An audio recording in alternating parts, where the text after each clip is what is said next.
Students, we are going to discuss the fifth chapter from your book, that is cell structure and organization. Cell. Cell is called a structural and functional unit of life of all living organisms capable of independent existence and can perform all functions of life. There is no typical shape of a cell. Cell may be spherical, rectangular, flattened, polygonal, oval, triangular, conical, columnar, etc. Cell size varies greatly in various plants and animals. Some of them are not visible to naked eye. Some are macroscopic. The smallest cell size can be seen in mycoplasma, 0.3 mm in length. Bacterial cell size is 3 to 5 mm, while the longest size of cell is seen in ostrich egg, nearly 15 centimeters. Longest cells are nerve cells. Next point, cell theory. Cell theory was proposed by Schwann and Sliden. However, in this theory, there was no explanation about formation of new cells. It was Rudolf Virchow who explained for the first time that new cells are formed by cell division from pre-existing cells.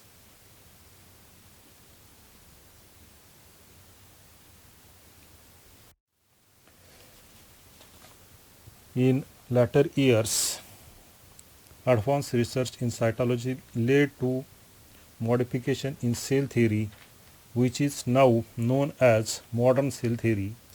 Postulates of modern cell theory: number 1, all living organisms are made up of cells. Number 2, living cells arise from pre-existing cells. Number 3, the cell is the structural and functional unit of life.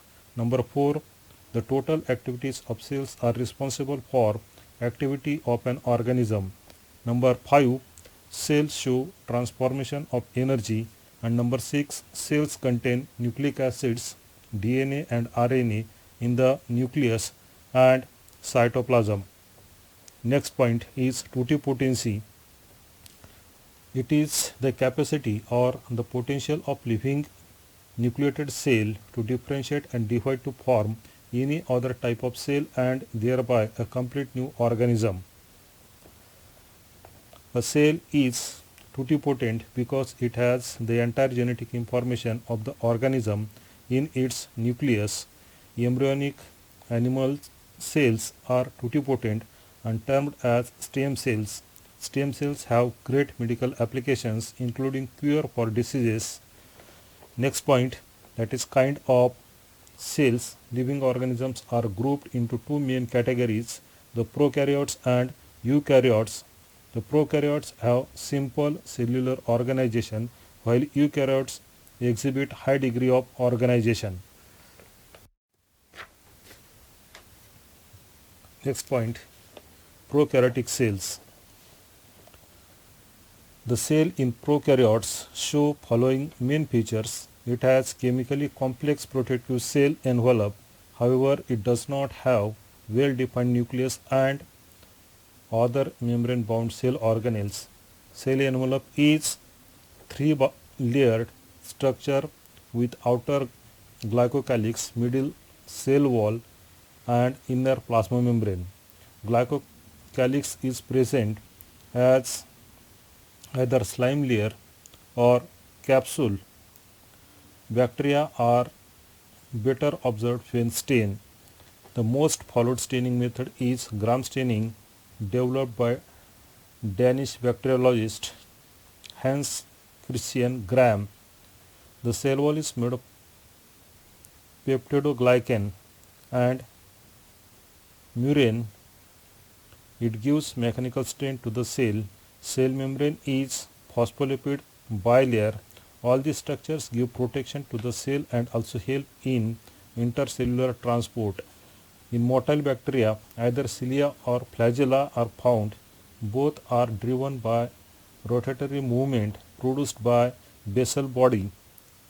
Other parts are filament and hook. Some other surface projections are the tubular pili and fimbriae. The cell membrane shows enfoldings called mesosomes which help in cell wall formation and DNA replication. Some bacteria, especially photosynthetic cyanobacteria, show more longer extensions called chromatophores. They carry photosynthetic pigments. The cytoplasm contain dense particles called ribosomes helping in protein synthesis. Ribosomes are described by their sedimentation rate. Students, this is prokaryotic cell which is shown. The figure is showing flagellum, food granule, ribosomes, pili, chromosomes, capsule or slime layer, cell wall, plasma membrane, cytosol, plasmid or DNA.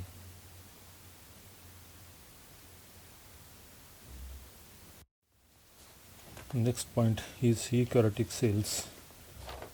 Cells in which the nucleus has definite nuclear membrane are known as eukaryotic cells. These cells exhibit presence of membrane-bound cell organelles, example cells of protists, plants, animals and fungi. The eukaryotic cells have different shape, size and physiology, but all the cells are typically composed of plasma membrane, cytoplasm and its organelles, which mitochondria, endoplasmic reticulum, ribosomes, Golgi complex, etc. and a true nucleus. Now we are discussing components of eukaryotic cells. First of all, cell wall. It is rigid, supportive and protective outer covering of plasma membrane of plant cells, fungi and some protists. Algae show presence of cellulose, galactans, mannans and minerals like calcium carbonate in cell wall. In other plants, it is made up of hemicellulose, pectin, lipids and protein. Microfibrils of plant cell wall shows presence of cellulose which is responsible for rigidity. Some of the depositions of cell wall are silica, cutin, suberin, wax, lignin. It gives shape to the cell and protects from mechanical injury and infections.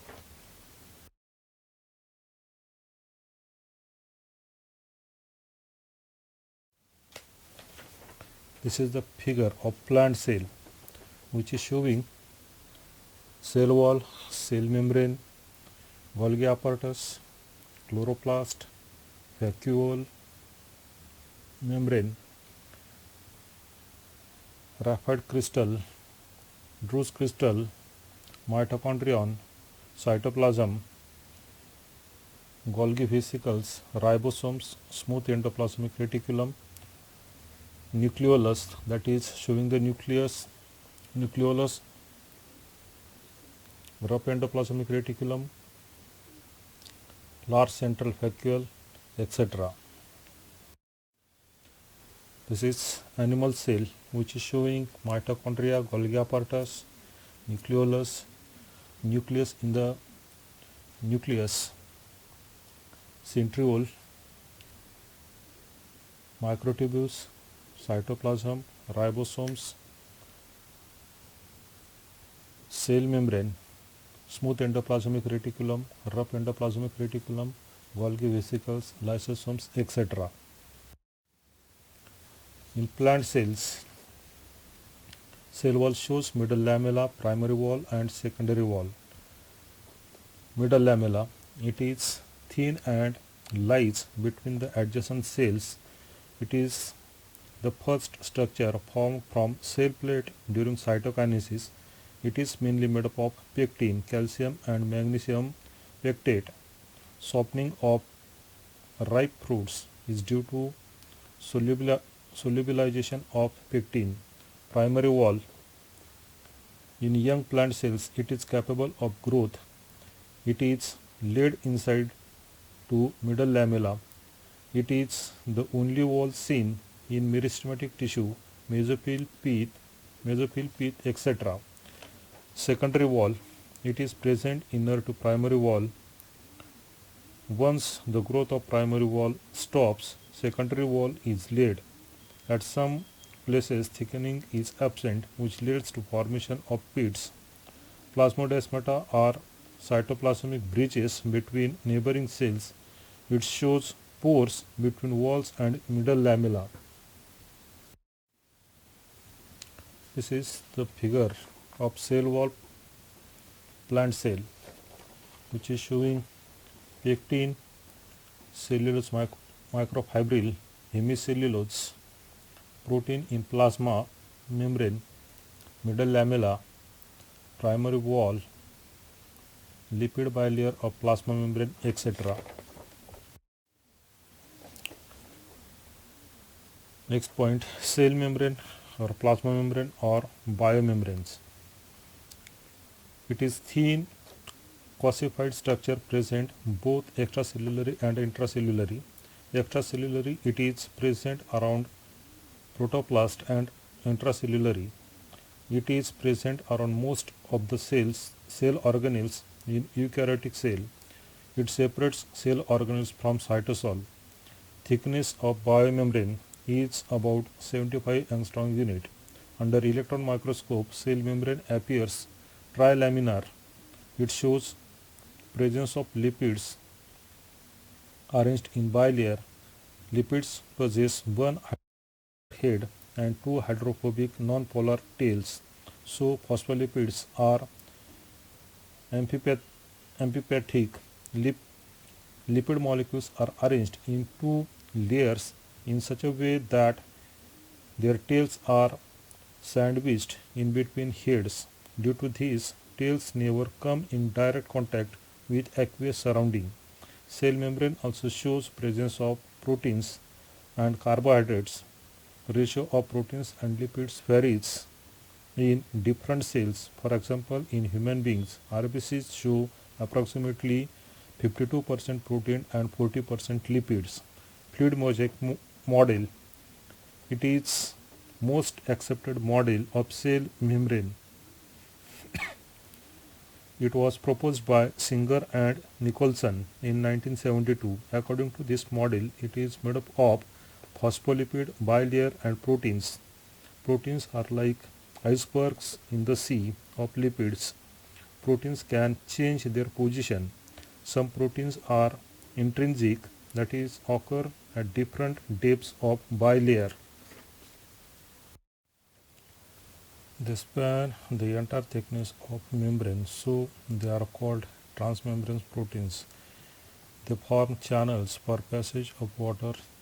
Extrinsic or peripheral proteins are found on two surfaces of the membrane. Quasi-fluid nature of lipids enables lateral movement of proteins. This ability to move within the membrane is measured as fluidity. Main function of plasma membrane is transport of molecules across it. This membrane is selectively permeable. During passive transport of many molecules move across the membrane without spending energy. Some solutes move by simple diffusion along the concentration gradient, that is from higher to lower concentration. Neutral solutes may move across the membrane by the process of simple diffusion. This is called passive transport. Water may also move by osmosis. During active transport, few ions or molecules are transported against concentration gradient from lower to higher concentration. It requires energy, so ATP is utilized. It is called active transport. Example, sodium and potash pump. Polar molecules cannot pass through non-polar lipid bilayers, so they require carrier proteins.